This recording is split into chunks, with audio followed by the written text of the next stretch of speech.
got a little transhuman update here.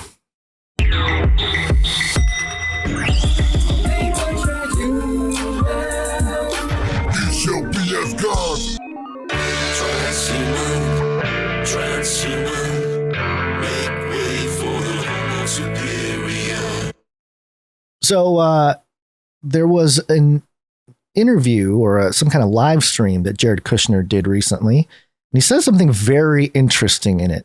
I have the Mediaite article here, which is not something that we usually report from. The headline, and you'll see why. The headline here is Steve Bannon attacks transhumanist Jared Kushner, claims he rushed experimental gene therapy vaccine and bid for immortality. And again, this is not the kind of outlet that we normally do stuff, but there's a clip associated with Jared Kushner saying a certain thing or two. And given the history, it is something that I thought I would mention here. Former Trump White House advisor and campaign manager tore into his one-time West Wing colleague Jared Kushner on Friday after Kushner said he believed he might, quote unquote, live forever. Kushner made the odd comments, which sparked a slew of media headlines and conversation from former Trump official Richard Grenell. Kushner said, "From the last year, the one thing I've tried to put a priority on since I left the White House was, getting some exercise in. I think that there's a good probability that my generation is, hopefully, with the advances in science, either the first generation to live forever or the last generation that's going to die." Oops, wrong button. That's not a thank you. Wrong button. I was looking for the ding. There we go. And let's see. Let me try to pull up this tweet and hear it from the man himself, straight from the horse's mouth, so to speak. Or there's a lot of antichrist theories about Jared Kushner. And I can see why. This is not helping your sort of PR against those who say that Jared Kushner might be being groomed for the Antichrist. But here we go. Let's see. Let me see if I can play this. Here we go. Friend. And then finally, I think that from the last year, the one thing I've tried to put a priority on since I left the White House was, getting some exercise in. I think that there's a good probability that my generation is, hopefully with the advances in science, either, the first generation to live forever or the last generation that's going to die. And so we need to keep ourselves in pretty good shape. And then the other thing I like, friend. And okay. So, get in shape. There's no problem with working out. Get in shape. I started doing a lot more push-ups recently. I'm trying to shed some pounds, and it's to make sure I can keep up with my son, who's becoming a crazy climber. He climbs everything. Trying to stay in shape. Sure. Trying to not preserve the body so we don't deteriorate. I can understand that, but the logic behind Jared Kushner wanting to get in shape, like, I want to get in shape, not because, hey, want to just be in better shape. Just, we've been sitting around inside all for a couple of years during the lockdown. No. It's not because of that. It's because we're either in the last generation to die or the first generation to live forever. Okay, Jared Kushner, like, what are you talking about? This guy must be really rubbing his shoulders with some technocrats, because you don't just come out and say that. You've got to be plugged into some kind of network of individuals who are seeking technological immortality that I've been talking about for pretty much since the beginning.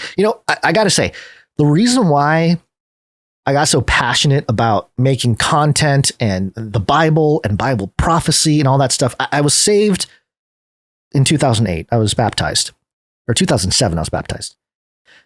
And, the first couple of years, it was sort of learning the ropes about just the Bible in general and the history and getting all the apologetics in there, learning the basic philosophical arguments for the existence of God and the absurdity of atheism and things like that. Just doing as much as I can. I would say it was like a university level education with the advent of podcasting and everything else that was out there.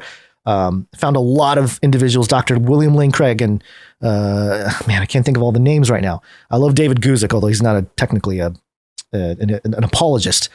But all these guys, even Chuck Missler, that's when things started to go a little fringe for me. But in general, a good foundation of the Bible and its truth and how it resonates in history and everything else. And then I started to really get into asking questions about, cosmological questions about UFOs and aliens and demons. And, where does that all fit into the Bible? And it was the description of the end times that I was very struck by, because I was reading it going, wait a minute. The stuff that the cutting edge technologists, scientists, all these transhumanists really were talking about sounds exactly like what the Bible describes as sort of the end, basically, the end of human history, which makes sense. Chuck Missler always said that, the Bible is history written before it happens, and especially Bible prophecy. So, yeah, just reading certain passages and thinking, wow, because for most of human history, at least known human history, for most of academically acknowledged human history, especially post Christendom, but I would even say post the Reformation. So it hasn't been too long, but the Reformation with the splitting of the Catholic Church and the Protestant Church and all that kind of stuff, and people became more literate with the Bible. A lot of people just said, it's either all happened in the past and it's all colorful metaphorical language, the book of Revelation and things like that, the book of Daniel, it's all history. And there are actually really good studies that show that, yeah, there is actually some history that probably were fulfilled, or some kind of type of fulfillment that happened in the past, especially with the destruction of the Jewish, the temple in Jerusalem in 70 AD. There's some good arguments there, but there's still some things that hasn't happened. And unless you're going to say that there's like massive, millennia gaps in between, which some people argue, it's much more likely that there are archetypes of these prophecies and that we are living through something like it now. And the more and more I look around, the more I'm convinced it's like, wow, we're really at this point in history where people using science and technology are going to try to do what Jesus did on the cross and, in the tomb, rising from the dead and becoming, getting an eternal body, 1 Corinthians 15, all that stuff, immortal bodies. And so it's just so fascinating to me. And so that's what caught my attention. So transhumanism really was the path by which I started to really dig into the Bible, dig into all these issues. And it got to a certain point where I couldn't take it anymore. And I had to put it in a documentary film. That's what Age of Deceit was. And then even more so explored in Age of Deceit 2, where I really dove into the history of alchemy, the occult history, which again is something that humanity has been trying to do, this restoration to the golden age or whatever they want to call it.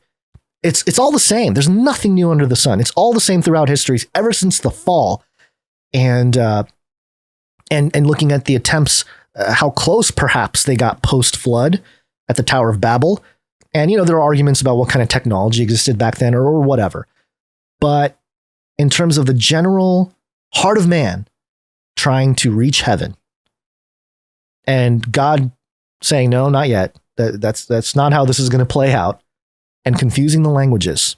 Because remember, in Genesis 11, it says that, anything they imagine to do, the people, building the Tower of Babel, they can do, which happens to be a very similar line at the beginning of the movie Real Player One, talking about the Oasis, this virtual world, the metaverse, basically, where people can be anybody they want because, they're just in the metaverse. They can do whatever they want because they're in the metaverse. Anything they imagine to do, they can do. They can be all those things because it's in the metaverse. And so anyway, a lot of overlapping things here. So yeah, there you go. That's Jared Kushner's little clip there. I mean, it's pretty remarkable. And then it goes into Steve Bannon, back to the article here. It goes into Bannon ranting and raving about this.